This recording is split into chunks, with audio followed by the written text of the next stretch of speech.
Sí, ya estamos en aire. Bueno, buenos días a todos. Bueno, como cada mañana de sábado, iniciamos nuestras conferencias o nuestras charlas sobre neurología. Hoy tenemos el gusto, más que gusto, es el lujo de contar con el profesor Fouad Hassan, neuropediatra. Bienvenido y muchísimas gracias por haber aceptado la invitación. Al contrario, muchas gracias, Luis. Te trato de como nos tratamos. Estamos en nuestra casa. En nuestra casa. Muy bienvenidos a ustedes por honrarme con la presencia y un honor y un gusto poder participar en tu programa. Gracias, muchísimas gracias. Nos encontramos, salimos, si ustedes se dan cuenta de la escenografía, esta es la escenografía fuera de nuestro consultorio. Este es el lugar estamos en la clínica Tizcapa. Después podemos mandar la dirección. Aquí está el consultorio del profesor, de Fouad Hassan, para no poner títulos ni nada. En la mañana de hoy vamos a hablar, como ustedes saben, este mes va a estar dedicado a los niños.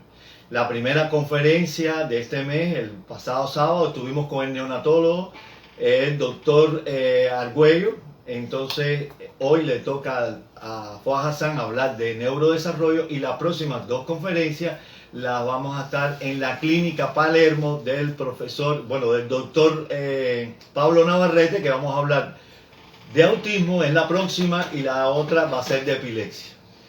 Entonces, sin más dilación, vamos a empezar ya hablando del neurodesarrollo. Básicamente es las primeras etapas del niño desde que nace, qué tiene que hacer, cuáles son las ganancias que hace desde el punto de vista motor, psicológico, la socialización. Y para eso, ¿quién mejor que Fouad Hassan para hablarnos de eso? Sí, muy bien, Luis.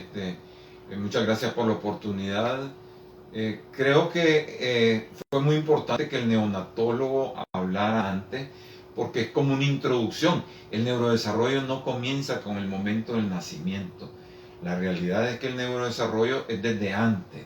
Necesitamos genes buenos, genes sanos. Entonces el padre y la madre deben tener buenos genes para poder asegurar de que van a procrear niños sanos. Necesitamos un control del embarazo para ver que todo vaya marchando de la manera más óptima, con la suplementación previa incluso en los embarazos programados, que eso es lo ideal, de ácido fólico para evitar los defectos de cierre del tubo neural. El tubo neural es la parte de la columna que a veces por deficiencia o por factores genéticos puede el niño nacer con eso abierto y exponer parte de la médula, y eso va a ocasionar trastornos importantes. Entonces tenemos que revisar eso, y luego desde el último trimestre del embarazo se van desarrollando funciones del neurodesarrollo en el niño. La cognición va empezando, la atención en particular va empezando desde el último trimestre del embarazo. ¿Ve?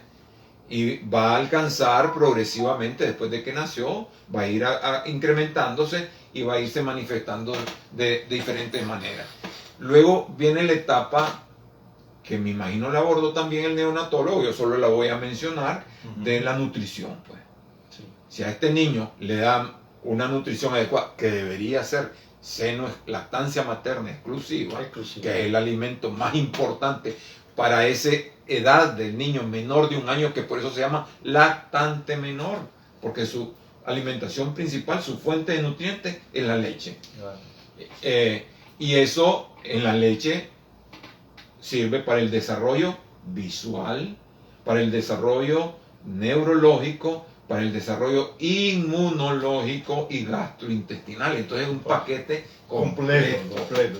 De tal manera que tenemos que abordar, antes de pasar a los hitos del neurodesarrollo, abordar esos aspectos que son los que van a favorecer un desarrollo ideal.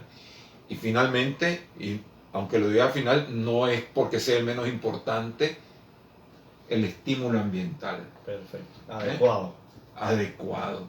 Tener madre y padre y familiares que estén estimulando constantemente al niño.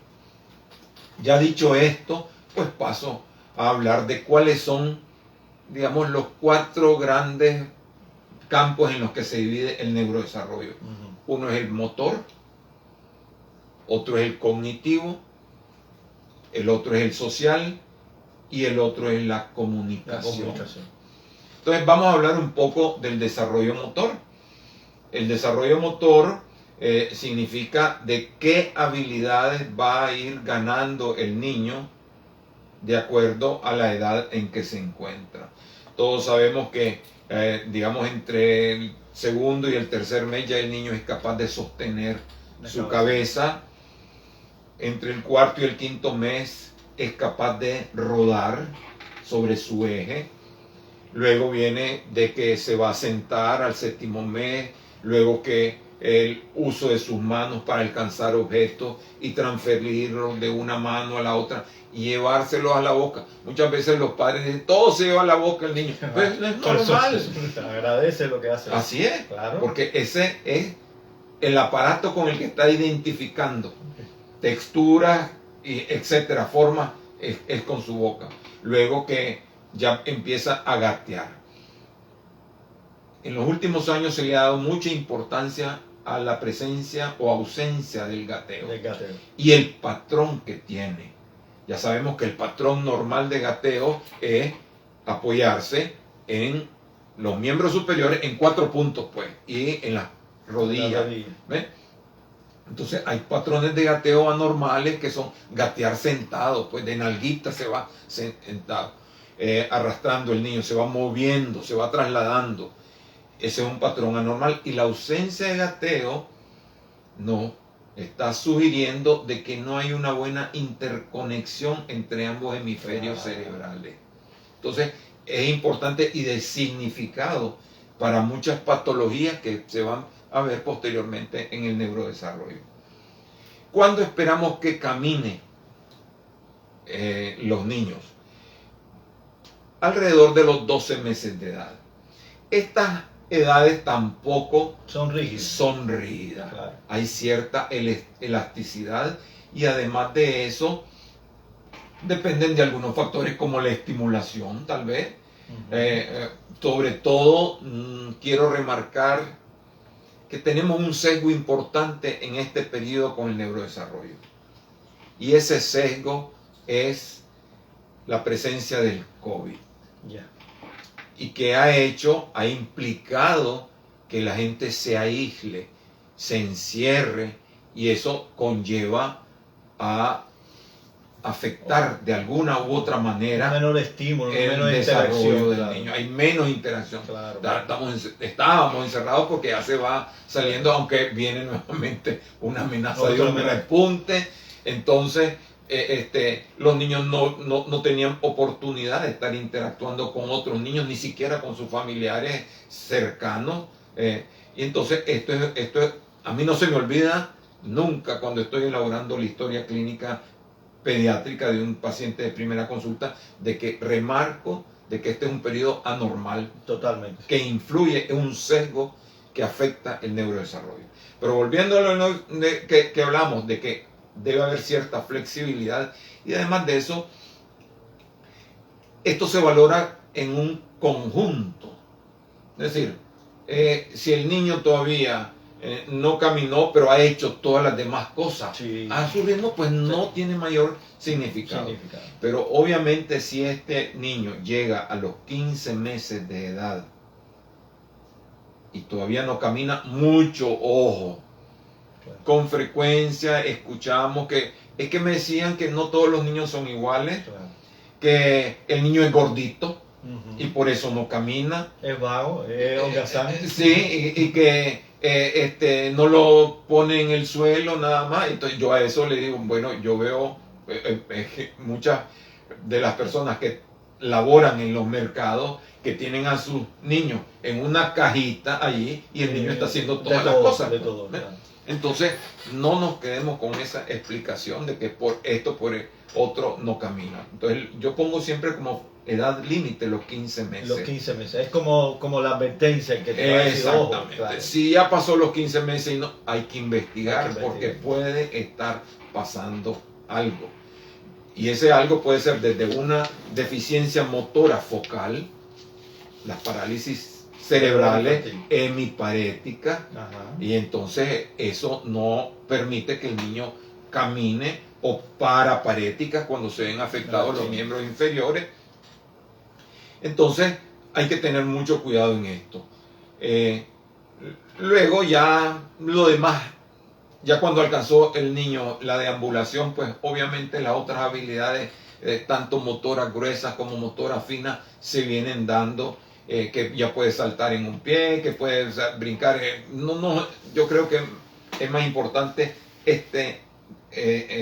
habilidades que se adquieren entre el año de edad por debajo del año de edad. Luego viene lo del lenguaje. El lenguaje puede ser oral, es decir, verbal, pero también hay un lenguaje que significa desde el contacto visual. Yo puedo estar aquí con vos y no estamos hablando y nos estamos viendo y de alguna manera pues nos estamos comunicando o entender las órdenes. Entonces esperamos que el niño establezca contacto visual. Como les digo, la atención se viene desarrollando desde el tercer trimestre del embarazo. Y va evolucionando hasta llegar a la atención sostenida, que ya se adquiere alrededor de los 2 años de edad. Porque antes puede ser que el niño se fije en un estímulo determinado. Pero si aparece otro estímulo, se distrae, el niño se va a ese nuevo estímulo. Y ese es el patrón normal, eso no quiere decir que tenga un trastorno de atención. Ni nada. Y en un nuevo estadio, el niño es capaz de que, estaba con un estímulo, le llamó la atención otro estímulo, pero es capaz de regresar al estímulo inicial. Claro. Entonces, ese es un hito más que nos está hablando del desarrollo. Entonces, empieza a fijarse a qué edad lo hace. Prácticamente en los 2 primeros meses ya el niño está viendo y siguiendo a las figuras, a las caras, a las voces conocidas y las sigue. Luego se empieza a sonreír. Luego le decimos a los 3 meses, su niño platica, les digo yo. Porque en nuestro lenguaje usual, platicar es cuando uno le está hablando con mucho cariño al niño y él responde con gorjeo. Entonces a eso le llamamos platicar. Luego esperamos que empiece a balbucear antes del año, y al año de edad ya puede decir algunas palabras. A los 18 meses ya debe estar haciendo frases. Y alrededor de los 30 meses se espera que ya haga oraciones. Obviamente el lenguaje, siempre le repito a los padres, es aprendido. No es como el caminar, que es innato. El lenguaje es aprendido y va a depender mucho del estímulo y de una función auditiva y neurológica adecuada. Entonces, en cuanto a la función auditiva, pues normalmente en los países desarrollados les hacen un tamiz auditivo desde que nacen y después le repiten otro a los 3 meses de edad. Cuando acude un niño que tiene retraso severo en el lenguaje, pues siempre uno tiene que descartar que tenga bien la audición, que no haya un déficit auditivo que esté y desde tempranas edades para que pueda, claro, porque el lenguaje se estructura antes de los 2 años de edad, de tal manera que esa es una etapa crucial, y que si no se ha estimulado adecuadamente o si no hemos detectado el problema que tiene el niño adecuadamente, va a repercutir grandemente en su esa. Otra cosa que acostumbro yo decir, bueno, cuando uno empieza a examinar al niño desde que entra, y estoy examinando al niño y estoy examinando a los padres también, porque es importante la actitud de ellos. Claro que sí. Y entonces, con esto del examen, de la inspección visual, pues yo les pregunto su nombre y veo si me vuelven a ver. Porque obviamente, si yo digo Pedro a un niño de 9 meses, yo espero que inmediatamente me vuelva a ver. Sí. Tal vez antes le he preguntado a los padres cómo acostumbran llamarlo, porque puede ser que Que le se llame digan Pedro, otra pero cosa. le dicen Tatico. Peter. Peter. Entonces, para saber en qué forma es que está acostumbrado el niño a responder. Pero siguiendo con el desarrollo de la parte del lenguaje, si estamos en una edad de alrededor de los 4 o 5 años, se espera que una tercera persona, en este caso el médico, entienda el 100% de lo que dice el niño. Yeah. Si no le entiende lo que está hablando, hay algún problema, que omiten fonemas o que los invierten o los sustituyen. Y eso se llama dislalia, de diferentes clases de dislalia, un trastorno fonológico, y hay que mandarlo a terapia de lenguaje. Entonces ya hablamos de la parte motora, ya hablamos del lenguaje, vamos a hablar de la parte social y después de la parte cognitiva. En cuanto a la parte social, pues está muy intrincado con el lenguaje, obviamente, porque social es desde el contacto visual también, claro que sí. De cómo interactúa con otras personas, que se sonría como respuesta ya social. Y luego cuando van creciendo más, las imitaciones que pueden hacer de las labores caseras, digamos, o los juegos imaginativos de que agarran algo y están vertiéndolo, o agarran, pues se ponen las manos como que estuvieran hablando por teléfono. Claro. El apuntar. Uno espera que el niño apunte, ya sea para enseñar algo o para pedir algo. Y eso debe estar antes del año de edad. Ya un niño puede señalar lo que quiere. No es normal que un niño, para pedir algo, agarre de la mano al papá o a la mamá y lo lleve y se para delante de lo que quiere sin apuntar nada. Lo mismo empiezan luego a decir adiós, y ya cuando están un poquito más grandes, alrededor del año de edad, se espera que le interesen los otros niños. De tal manera que ese es el aspecto social. En cuanto al aspecto cognitivo, esto incluso lo anoté yo porque implica algunas cosas más importantes. Hablamos de la atención. El aspecto cognitivo es atención. El aspecto cognitivo es percepción también. Es memoria. Y algo importante es lo que se le llaman funciones ejecutivas, que son parte de la cognición. ¿Qué es la cognición? Pues cómo interpreta, cómo ve el conocimiento alrededor del niño. Esa es la cognición en el niño. Entonces, la memoria de trabajo, y algo importante es el control de las inhibiciones.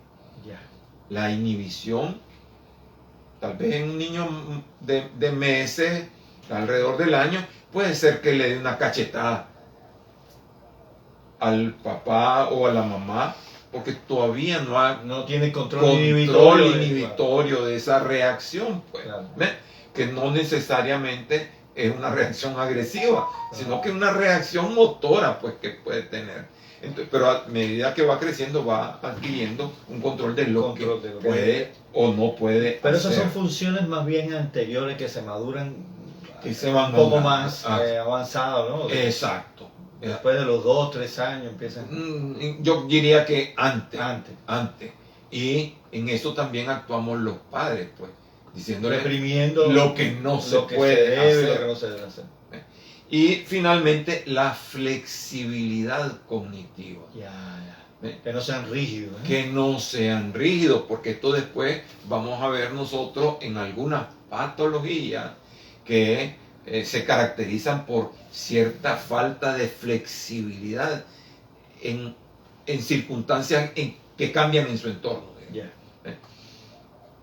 Entonces ya hemos abarcado los 4 grandes aspectos del neurodesarrollo normal, digamos. Claro. Ahora vamos a hablar del neurodesarrollo anormal. Sí.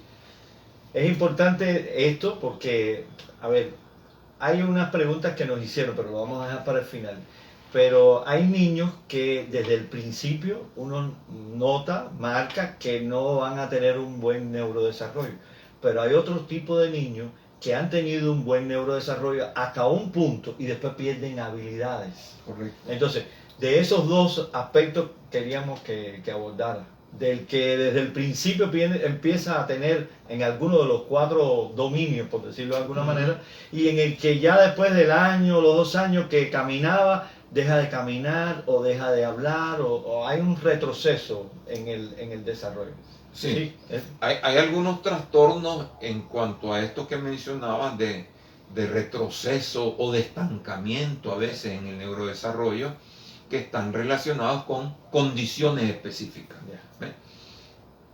Y en esto pues tenemos que hacer una evaluación integral, porque no todas las circunstancias, las condiciones, los retrocesos, los estancamientos se deben a patologías estrictamente neurológicas. Pueden haber patologías infecciosas, pueden haber patologías genéticas, hereditarias o no hereditarias, que se empiezan a manifestar como cronometradas. Entonces, es importante pues hacer una evaluación integral de esto. En general, pues podríamos hablar de los trastornos del neurodesarrollo y poner como en un bolsón esto: trastorno generalizado del neurodesarrollo. Les digo yo a los familiares, esto es un bolsón. Y no tiene allí un nombre y un apellido específico. Y dentro de este bolsón vamos a poner como 4 bolsitas pequeñas en las que se puede dividir esos trastornos generalizados del neurodesarrollo. Uno de ellos es el síndrome de Rett, R-E-T-T. ¿Cómo podemos sospechar? Bueno, tiene algunas características especiales y una de ellas es que está ligado al sexo. Al sexo. Esta es una condición, una patología que está relacionada con el sexo femenino. Aunque se ha descrito ahora que pueden haber varones que pueden tener el Rett, pero esto está relacionado exclusivamente al sexo femenino, y entonces son niñas que llevaban un desarrollo normal más o menos hasta alrededor del año, y al año hay un estancamiento. Uno, no le sigue creciendo la cabeza, se detiene el crecimiento de la cabeza. 2, que muestran una falta de equilibrio, no pueden mantener bien su equilibrio, y para compensar esa falta de equilibrio, entonces extienden el patrón, la base de sustentación, gracias, para guardar el equilibrio. Entonces hay una base de sustentación ampliada. La otra cosa es que empiezan a hacer periodos de hiperventilación cuando están sometidas a algún estrés. Están fuera de su casa, están delante de una persona extraña, empiezan a respirar cansado. Y finalmente, una de las características es las estereotipias que pueden tener. Y las estereotipias que caracteriza el síndrome de Rett es que tienen las manos entrecruzadas y se las están frotando como que se las estuvieran lavando. Entonces, es una bolsita dentro del trastorno generalizado del neurodesarrollo. Entonces, síndrome de Rett, niñas. Otra condición es una que se llama trastorno desintegrativo de la infancia. Este niño o niña iban bien en su neurodesarrollo, pero ocurre una situación en su salud grave, que puede ser una encefalitis, puede ser una septicemia, y a raíz de eso sufre un retroceso y pierde habilidades. Entonces, eso lo podemos diagnosticar relativamente fácil haciendo la historia. Y nos dicen, pues el niño iba todo bien, pero a los 18 meses, figúrese que tuvo una meningitis, o tuvo un proceso infeccioso severo, o tuvo una diarrea severa que se deshidrató, un desequilibrio en los electrolitos, en las sustancias del organismo, y a partir de entonces. Y finalmente, las dos condiciones que a veces plantean pues, un reto diagnóstico, porque, y aprovecho en este momento para recordar de que muchas veces estas condiciones vienen en combo. Yo les explico a los familiares, este combo puede ser de que el niño tenga un trastorno del neurodesarrollo, pero además de eso tenga epilepsia. Y me estoy refiriendo cuando hablo de estas dos condiciones, uno al trastorno por déficit de atención con hiperactividad, y el otro a los trastornos del espectro autista. Estas dos últimas condiciones pueden compartir características similares y que pueden en algún momento plantear un difícil diagnóstico, pero va a ser un diagnóstico diferencial. Pero obviamente en el déficit de atención, pues normalmente se espera que el lenguaje esté bien desarrollado, que socializan, que interactúan.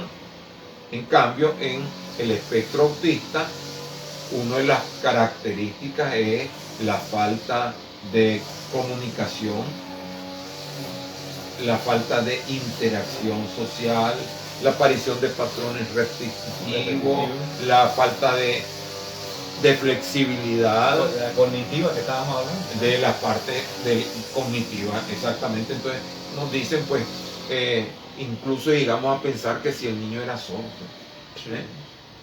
porque lo llamábamos, le llamamos y no respondía, nunca se fijó, nunca hizo contacto visual. Él puede ser que después se interese por las cosas, pero no por las personas. Y eso lo veo desde que vienen al consultorio. El niño empieza a revisar y a revisar las cosas y todo, y yo lo llamo y como que no existo. Entonces yo ya tengo las alarmas puestas. Pues, luego pregunto, pues, ¿se apunta el niño cuando quiere algo? No, fíjese que normalmente lo que hace es agarrarme de la mano y llevarme a donde quiera. En el interrogatorio de esto yo insisto en que tenemos que ver que van a haber algunas características que existieron previamente y que posteriormente desaparecieron, y otras que no las tenía y que después empezaron a aparecer. Y esto es parte de ese patrón de esta condición. En cuanto al déficit de atención, ya hablábamos, no van a tener muchas de estas situaciones de falta de interacción social, etc. Entre más temprano se hace el diagnóstico, sobre todo ya hablando de los trastornos del espectro autista, que posteriormente lo va a abordar el doctor Navarrete con mayor puntualidad, pero en forma general, pues se debe tratar de hacer el diagnóstico tempranamente. ¿Cuál es la debilidad de estas condiciones? Y eso es algo que yo se los digo también a los familiares, a los padres de mis pacientes, que no tenemos un método diagnóstico, un estándar de oro para diagnosticar. No es que se trata de que le voy a hacer un electroencefalograma y ahí me va a dar información para sustentar el diagnóstico. No se trata de hacer un estudio de imagen, ya sea tomografía o resonancia, tampoco voy a encontrar, aunque hay algunos estudios que mencionan sí que cierta disminución en el tamaño de ciertos cuerpos en la resonancia en el cerebro pueden ser indicativos, pero no hay nada estandarizado. Y el ejemplo más claro de esto que les explico yo es el siguiente. Le digo, No es como cuando el médico ve a una persona que está muy pálida, entonces le digo, vaya a hacerse una biometría, un examen de sangre, y ahí me va a decir si tiene o no tiene anemia. Y llega en 7 tiene anemia. Así es. En cambio, en esto no. Yo les digo que en mucho ir como armando un rompecabezas. Así mismo. ¿Eh? Que los padres, a veces espontáneamente, en otras, al interrogatorio, me van dando cada pieza, y yo las voy juntando hasta que tengo todo un rompecabezas armado. Algunas veces tiene todas las características de trastorno de espectro autista, en otras no es claro, en otras puede ser confuso con déficit de atención. Entonces, normalmente yo lo que hago, obviamente, es primero saber si a este niño le hicieron estudio auditivo, saber también si le efectuaron al nacer el tamiz metabólico. Sí, el hipotiroidismo. Pensando en hipotiroidismo. Y hay algunas otras condiciones genéticas, el equifrágil, síndrome de equifrágil, que están relacionadas con una expresión dentro del síndrome que van a tener trastorno del espectro autista. Entonces, todo esto es un mundo muy interesante, apasionante, diría yo, y que significa un reto el abordarlo y que está sujeto a controversia. Yo he visto, por ejemplo, pacientes que les hice yo el diagnóstico de autismo y van a otro lado y se los dicen sí, también tiene autismo. O el contrario, no me parece que tenga autismo, tiene dispraxia del lenguaje. O tiene otro tipo de patología. Pero es bien controversial. Yo quiero hacer una pregunta personal muchos pacientes me preguntan, yo le doy mi consejo, pero dichos de su boca sería como que reforzar mi criterio. ¿Qué recomendaciones generales usted puede darle a las personas que tienen un niño con respecto al uso del celular en las primeras etapas de la vida, la computadora, tablet, desde las primeras etapas de la vida? Porque muchas veces vemos que madres o padres que están atareados cogen el tablet y para que el niño esté tranquilo se lo dan. Sí. Y entonces dice, el niño está tranquilo ahí. ¿Qué repercusiones en el neurodesarrollo tiene ese tipo de actividades? Okay. Qué bueno que podemos conversar de esto, porque esto es parte también de mi interrogatorio. Sí. ¿Ves? Mira qué bueno. El preguntarle a los padres, y les digo, vamos a simplificar la pregunta. El uso de las pantallas, y uso el término genérico, pantallas, porque puede abarcar celular, puede abarcar televisión, tablet, videojuegos, etc. ¿Está controlado o hay abuso de pantallas? Entonces, porque definitivamente a medida que va avanzando las investigaciones, esta es una cosa nueva, digamos, y todavía no se conoce exactamente a profundidad, pero por ejemplo desde el punto de vista oftalmológico, pueden provocar miopía los rayos azules de las pantallas. O si el paciente ya es miope, agravarle su miopía, agudizarle la miopía. Entonces ya se está estandarizando. Nosotros de alguna manera nos regimos por los patrones de la Academia Americana de Pediatría. El horario en que se puede usar o cuánto tiempo se pueden usar estas pantallas. Una de las cosas que les insisto yo, nunca permitan que a la hora de comer estén con algún dispositivo electrónico. Y por lo menos una hora antes de dormir debe estar completamente desconectado de todo esto.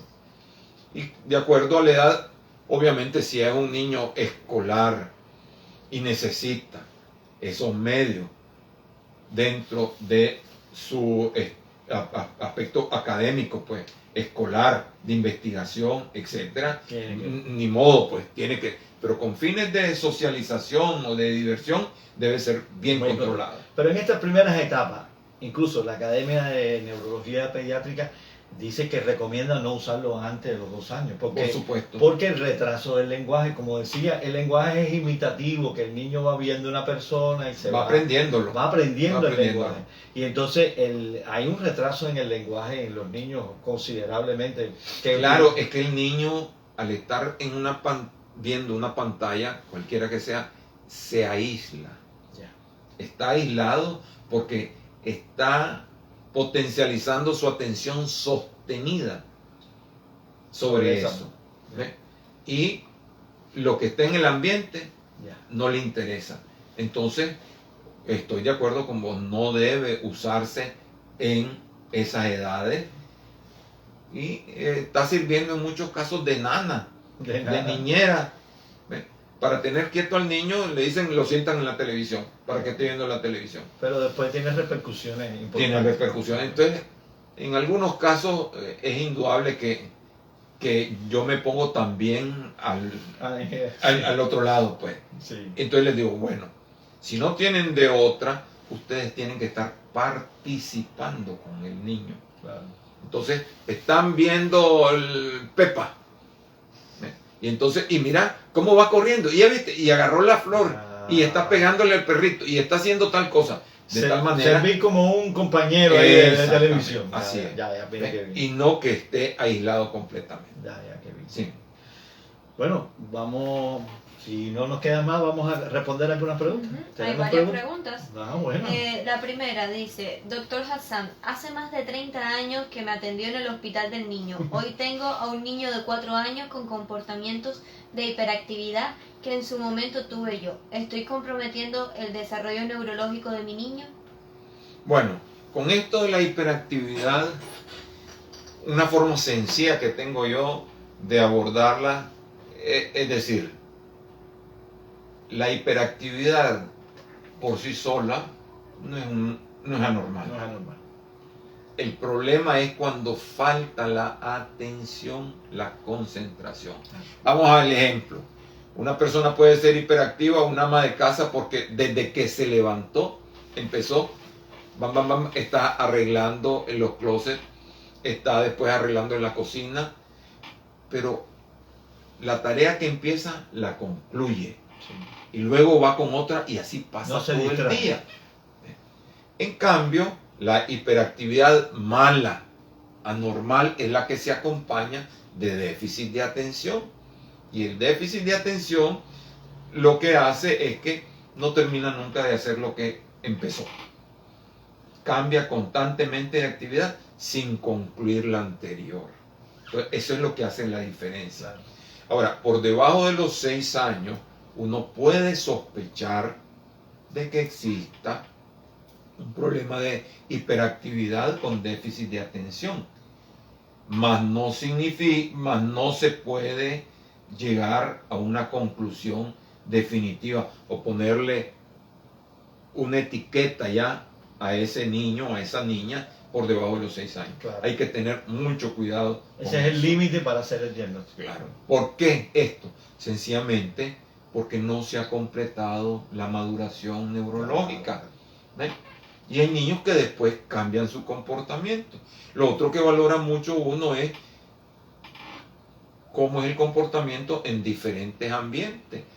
En la casa da guerra, pero está en el preescolar y ahí nunca se quejan. Es un santo. O van a otro ambiente, a la iglesia, o donde una reunión familiar, y ahí se porta bien. Entonces, todo esto hay que valorarlo bien antes de etiquetar como que tiene una alteración. Puede traer a su hijo acá a la consulta si quiere, y el doctor se lo valora.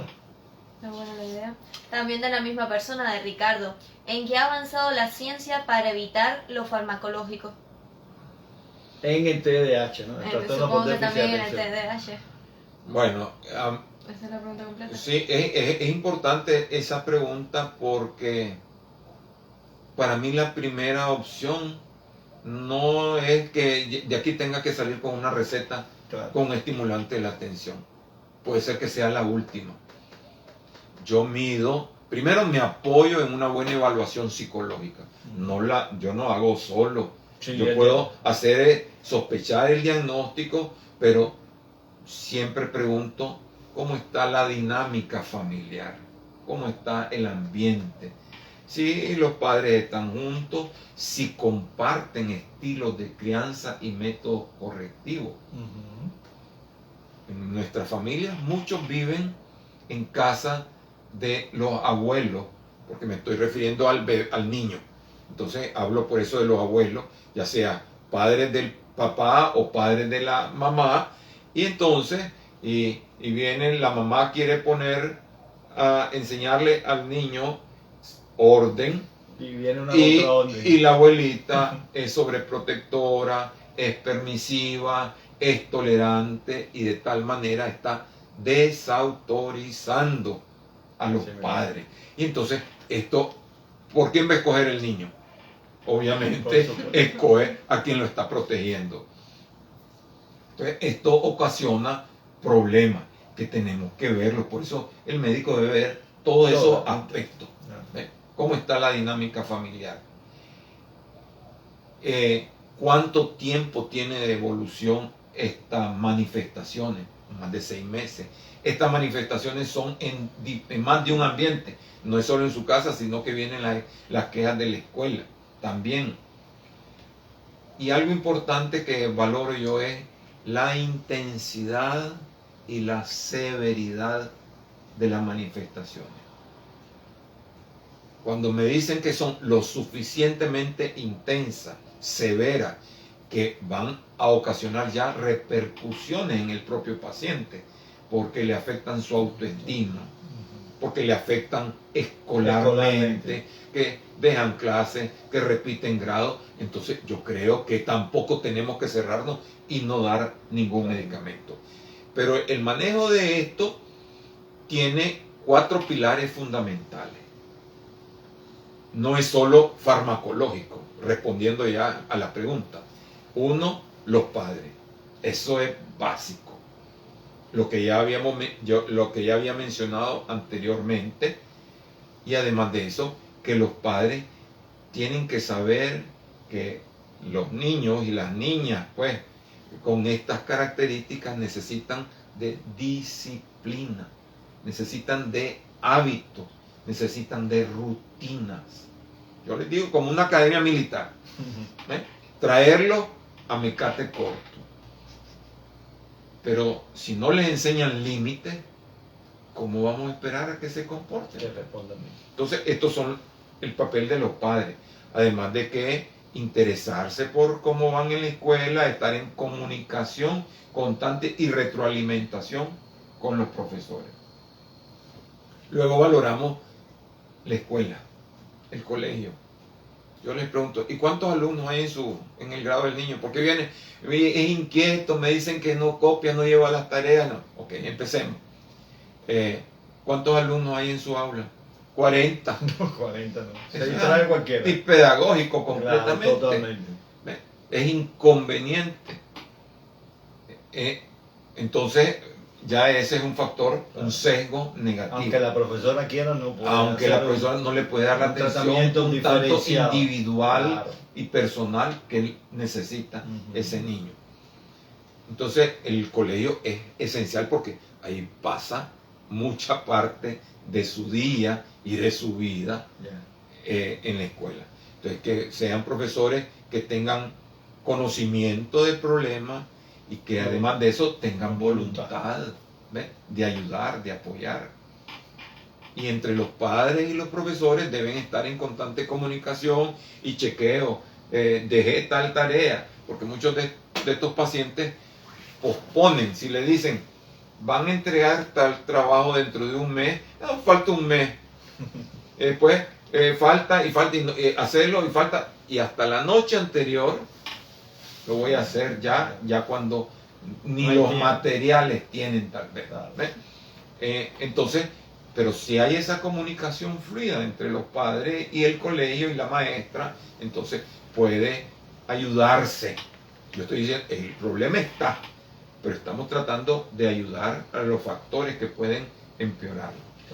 Entonces, el otro pilar es el aspecto psicológico. Para mí es un pilar fundamental. Yo no trabajo en esto sin apoyo psicológico. Porque no se trata de aquí que venga el paciente y que le diga yo, sí, le va a dar tal medicamento y punto. No. Siempre mando a hacer una evaluación psicológica completa. Para mí, el perfil de esa evaluación pasa por algunos 3 o 4 aspectos. Uno, de rigor, llevan siempre una investigación, digamos, de su capacidad intelectual. Nunca, ya lo sabemos nosotros, nunca va a ser eso una medida exacta, Claro. pero sí nos da Un aproximado. un aproximado. Lo otro es, y es que es importante, descartar si existe algún trastorno específico del aprendizaje. Porque este niño puede ser que realmente no tenga un problema de déficit de atención, sino que tiene dislexia, Dislexia, claro. o tiene discalculia, o tiene disgrafia, o puede tener una combinación de los dos, pero si no abordamos los dos aspectos, pues no estamos haciendo la integración. El otro aspecto que siempre me gusta que del informe psicológico es que hagan una investigación, un inventario, le digo yo, de problemas infantiles emocionales. Pueden tener ansiedad, pueden tener depresión. Entonces tenemos que ver ese aspecto. Y finalmente, la evaluación de la atención. Claro. ¿Ve? Hay una serie de cuestionarios que lo llenan los padres, que lo llenan los profesores, para saber cómo están las funciones de atención. Sí, la intensidad de las manifestaciones, la severidad, si esto tiene más de 6 meses, si le está afectando, que ya dice, es que yo no puedo, es que yo soy bruto. Ya, ¿Ve? autoestima. Le está afectando, son evidencias de que afecta su autoestima, entonces puede ser que me decida a La darle medicación. tratamiento farmacológico. Y siempre la mínima dosis necesaria. Sí, eso es, también se evalúa de acuerdo a la respuesta. Claro. ¿Ve? No, o sea que no va a haber una cantidad Exacto. específica siempre que se va a mantener, sino que va a ser de acuerdo a cómo responda el paciente. Claro, esto no es como los antibióticos, que es por kilo de peso. Ah, Es por kilo de peso, pero no es así. Solo para darnos como una guía nada más, Claro. pero la respuesta es lo más importante. Claro que sí, claro que sí. Sí. Perfecto, seguimos con la pregunta. La siguiente pregunta de Magda de Justo. Buen día, doctor Quiro. Le saluda Suyen. ¿Podría preguntarle al doctor qué me aconseja con la niña? Son 4 palabras las que pronuncia: papá, mamá y no. Solamente. Es poco sociable solo con las personas que le agraden. Ya se le ha realizado electroencefalograma, tamizaje, Auditivo. auditoria, timpanometría y hasta tomografía del oído. Y todo bien en ese sentido. Bueno, ahí tiene la pregunta, doctor. Sí, lo que pasa, no mencionó qué edad tiene. 6 años, ¿no? 6 años, digo. No dijo edad. No sino- dice edad. Ya. una paciente tuya. Sí, mi recomendación, si bien, es que traigas a la niña acá, hagan una cita, te podemos dejar en el link, o me escribes a WhatsApp, yo te puedo poner el número de la clínica para que haga una cita, porque es verdad que una valoración clínica se tiene que hacer con el paciente, ¿no? Aquí por lo general damos recomendaciones, ¿no? Pero una valoración clínica, el doctor ve a su hija, que la valore, que vea cómo se desenvuelve en el entorno, los interrogatorios, todas las evaluaciones estas son vitales para establecer un diagnóstico y establecer un posible tratamiento a seguir. Claro, ¿Ah? Aparentemente no es por falta de audición. ¿No? ¿Ve? Ya se ¿Verdad? descartó. Entonces Es que- tiene que haber otros factores que Claro. están retrasando su lenguaje Su oral lenguaje oral. pero- Y su socialización. y su porque- socialización. Porque Así es aparece. que hay que ver eso. Hay Ya que está ver. pintando a que puede existir, o por lo menos tendríamos que descartar Un trastorno que existe un respiratorio. trastorno del desarrollo. Claro. Entonces, de nuevo, Ricardo.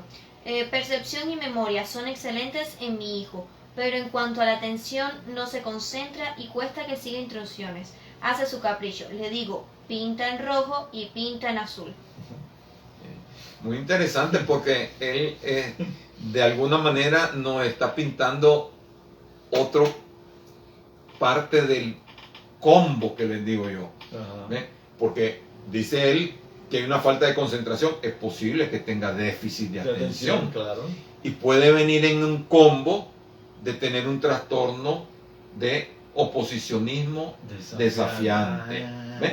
Y entonces siempre están llevando la contraria, siempre están retando a los padres.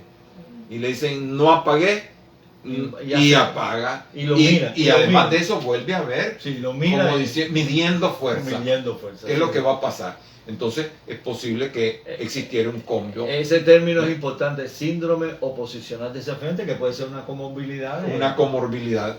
Yo lo simplifico como combo. Como el combo de... Porque eso es lo que la gente entiende más. Cuando van a comprar su combo de papa, hamburguesa y gaseosa. Así mismo es. Ahora está Itzayana. Esta información debí tenerla a tiempo. Estimulé a mi hijo. Yo vi a los meses que él no atendía por su nombre. Sí gateó y no quiso caminar sino correr. Dije que cada consulta que él lo señalaba, que no pasaba de balbuceos y encima no le gustaba comer. No le mandaron a revisar y yo insistía. Llegó a los 2 años sin hablar y con alimentos selectivos. Ya casi 3 años y sí, tenía trastorno sensorial. Apenas va a terapia. Y están revisando estereotipias, TEA. Sí. Sí, está describiendo todas las características o muchas de las características del trastorno del espectro autista.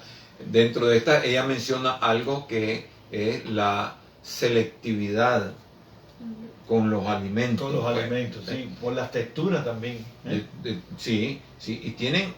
Yo me acuerdo de un caso de un paciente que me dice la mamá, figúrese que él solo come determinado yogur en cuanto al sabor y la marca.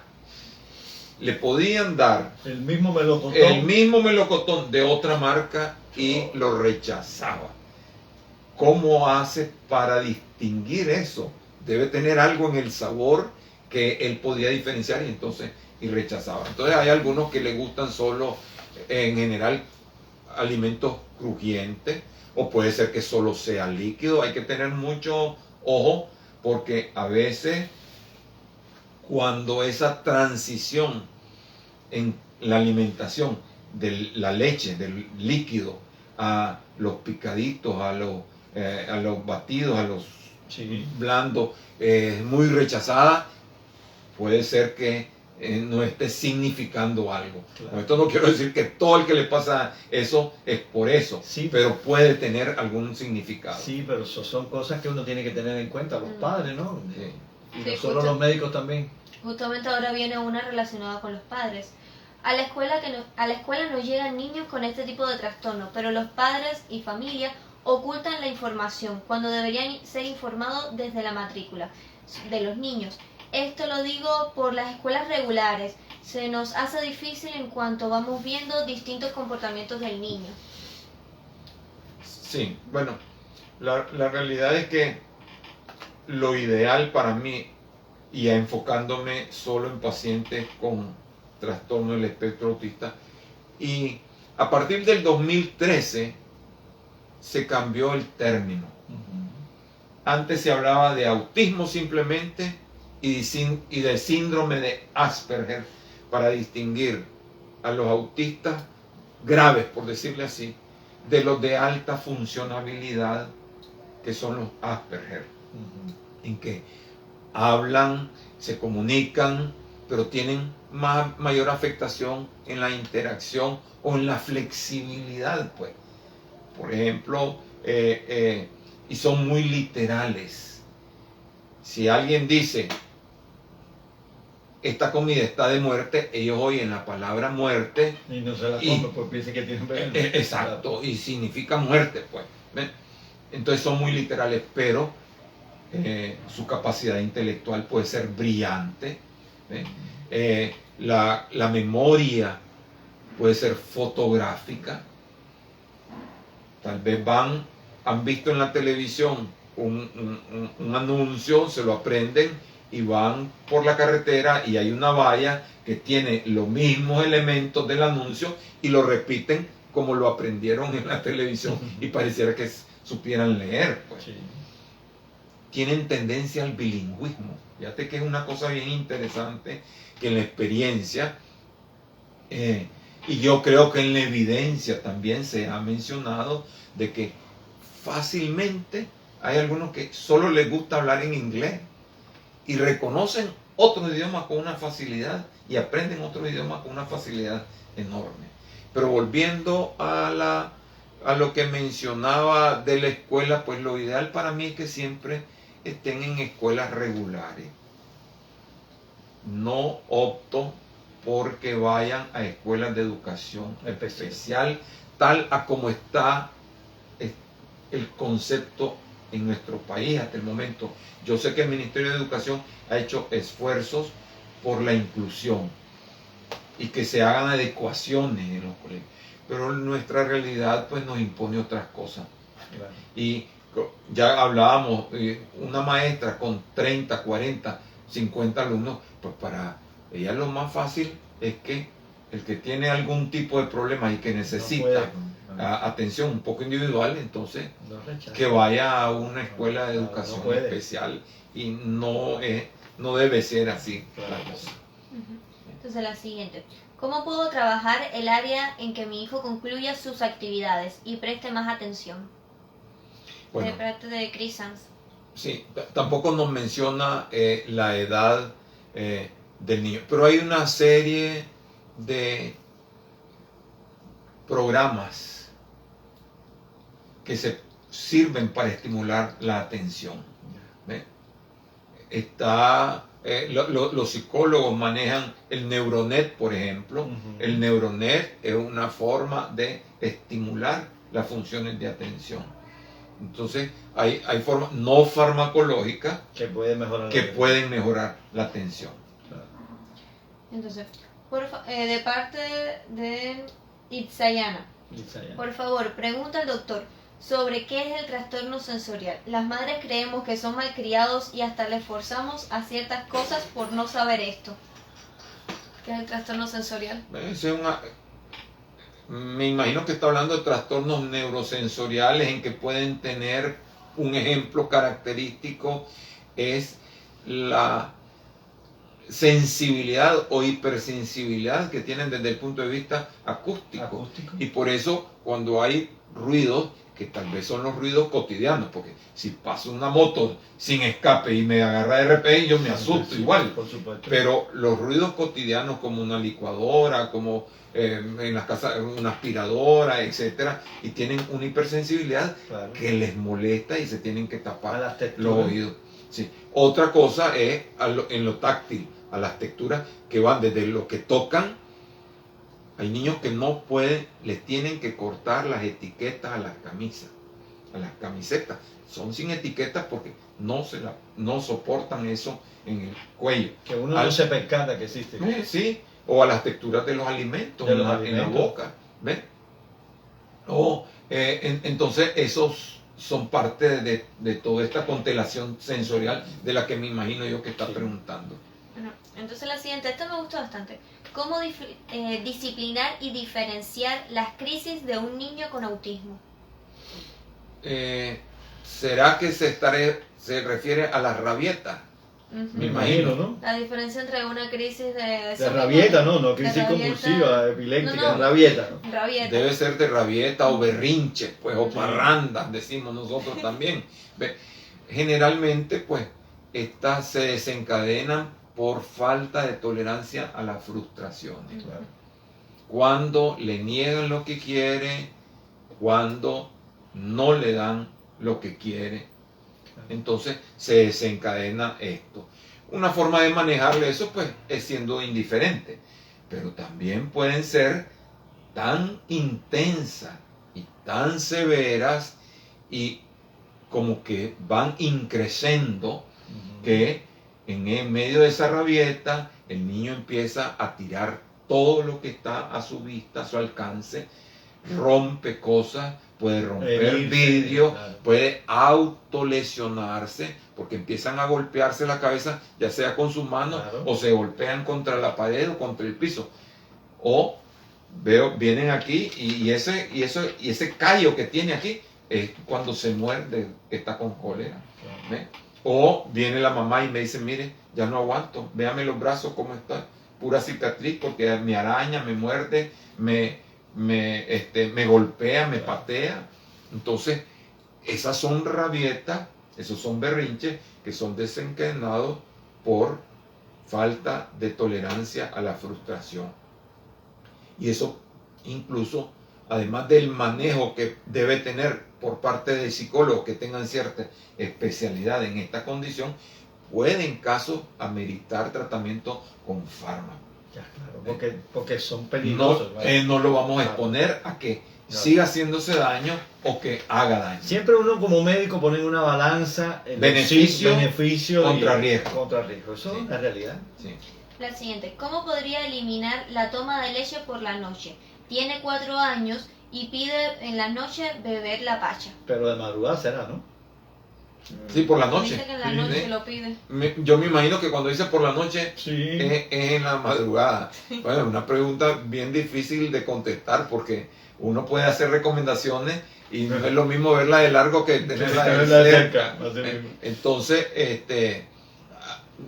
uno no de 4 años creo que dijo. 4 años, sí. Entonces, se supone que este niño, si llevara un plan adecuado, ya la leche no es su principal alimento, definitivamente. Hay lactantes menores que llegan hasta al año y lactantes mayores que llegan hasta los 2 años. Sí. Y después de los 2 años de edad, el aporte de leche que se da es lo mismo para todo el resto de la vida, que puede ser 1 o 2 tomas de leche al día. Claro. Entonces ese niño, yo no sé si hace su merienda, si hace su cena, una cena temprana, y por eso toma leche más tarde porque no quedó bien o porque ya se acostumbró simplemente a hacer eso. Entonces tal vez en algún momento sustituirle y en vez de darle leche pues le dé agua, ¿ve? Para que se le vaya olvidando. Pero hay que revisar hay que todos los individualizar, factores. claro que sí. Entonces, la otra es, ¿qué tipo de juguetes se le puede comprar a un niño de 3 años con autismo?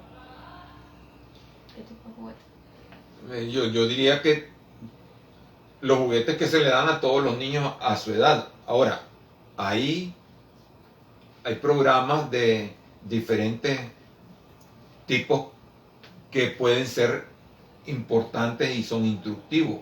Hay pictogramas, entonces en ese sentido se pueden adquirir este material bajo la, digamos, instrucción de un psicólogo, de una persona especializada en autismo, para que sea lo más adecuado y que pueda así identificar formas, identificar colores, identificar números.